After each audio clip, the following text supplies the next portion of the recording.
What's up, YouTube? Charmin here coming at you guys with a brand new Star Wars Battlefront video. And today, we're going to be talking about patch notes.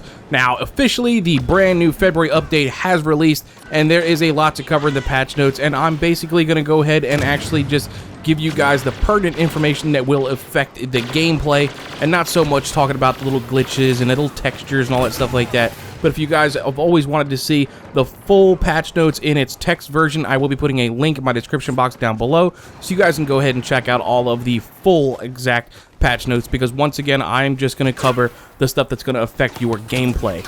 So right off the bat right here on this February update, the biggest thing that's happening is that we are going to be getting a free map. It's actually, like I said, we've already got it now. It's called Twilight on Hoth. If you guys haven't played this map, I suggest you guys go ahead and check that out. It is available for the game modes Walker Assault, Supremacy, Turning Point, Blast, Fighter Squadron, Drop Zone, and Heroes vs. Villains. Again, this map is completely free. Everybody has this map, and it is pretty cool. It's not like they're bringing over the survival maps so you guys can go ahead and play or nothing like that. This is a brand new map, and I gotta say it's pretty cool. On top of that, if you guys are on the Imperial side and you guys like to use that Shadow Trooper skin, this is a perfect opportunity for it, because it absolutely does work inside those caves. It's hard to see the Shadow Trooper.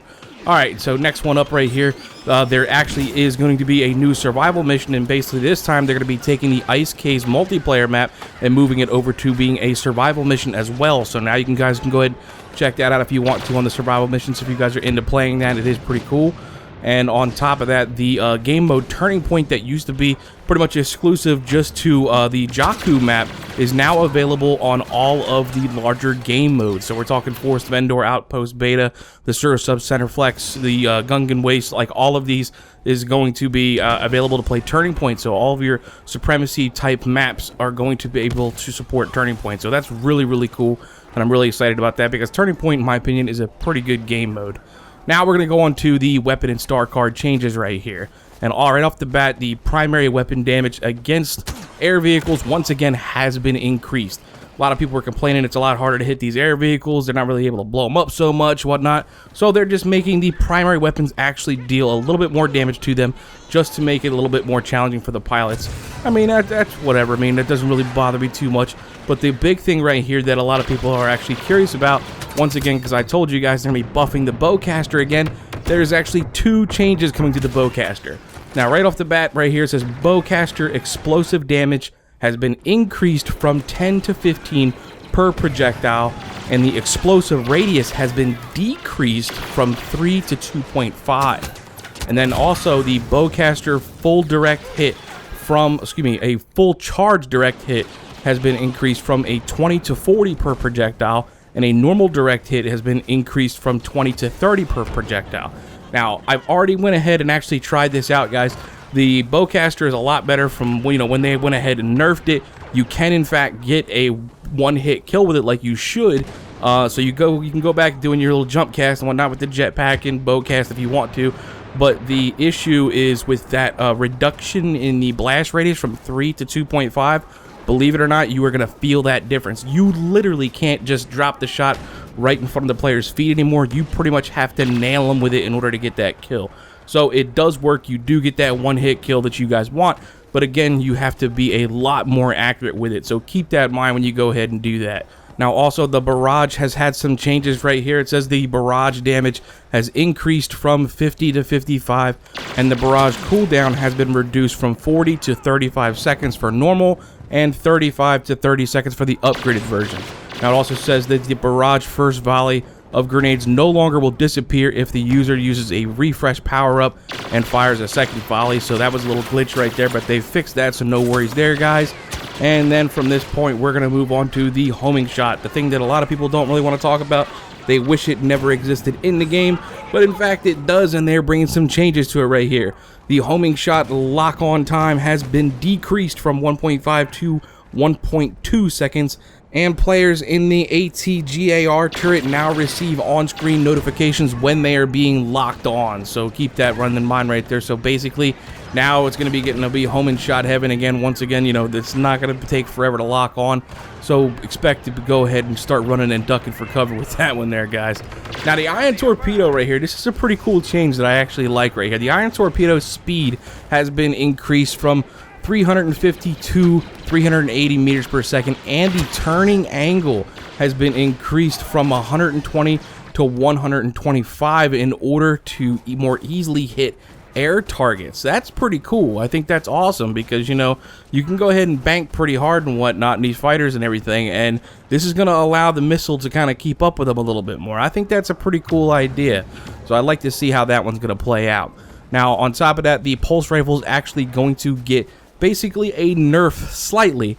Not so much to the weapon, but to the actual movement speed of your character. If you guys are using a pulse rifle, your movement speed while aiming has been decreased by 30%. So keep that one in mind right there. If you guys are pulse rifle things, it's not going to affect your weapon damage or how it shoots or anything like that. But if you are hard scoping while you're running around, you are going to move 30% more slower. Now, the big thing right here, the one thing that I've been really hoping to see, not too much of a sniper personally, but I will say this one, the cycler rifle, once again, was really good when the beta was out. And this is one of the changes that needed to happen as well to give it that final buff that it needs. And right here, the cycler rifle movement speed while aiming has been increased to 40%, which is not too big a thing. But this one right here, guys, the cycler rifle bullet speed has been increased from 300 to 450 meters per second. That is awesome, guys. Before, you know, they had a lot of drop off, but the issue was still flying really slow. So when you came to hitting moving targets, these guys were gone before your bullet would ever reach them. You see what I'm saying? So now you're going to have the speed to actually hit some of these moving targets right here. So the cycler rifle has become pretty good right here. I haven't really tried it out for myself, but I mean, if these numbers are correct and we're talking 300 meters per second to 450 meters per second, you know, with the fact of not having so much bullet drop within the last patch, this is going to get pretty deadly pretty quickly. So go ahead and give that one a try, guys. There's also an issue where the orbital strike actually had a bug where it did not sometimes trigger, so they went ahead and fixed that. And at this point, we are going to go start talking about some of the vehicle changes. Now, vehicle changes, there isn't too many. There's actually about a couple more that are on there, but they're more so buggy kind of things. But the big one that everybody's been wondering about is the AWing. And the AWing right here has now gotten a more increased hitbox, and now it properly takes damage also when colliding with an AT-ST while having its shield active. So basically, once again, if you guys want to go ahead and start jet ramming stuff with these rebel ships with the shields on them, you are gonna pay the price now because they're gonna take some serious damage doing so. But that AWing right there, a lot of people were complaining about the hitbox, so they have increased the size of the hitbox. So maybe it might become a little bit more easier for you guys to go ahead and take down some of those AWings. Now it's time to go ahead and start talking about some of these hero changes right here. The big one, guys. Hero changes right here. There was a community event that was called Lead to the Rebellion, and we did successfully complete that, and that's where we had to play with Princess Leia in any game mode that actually had her.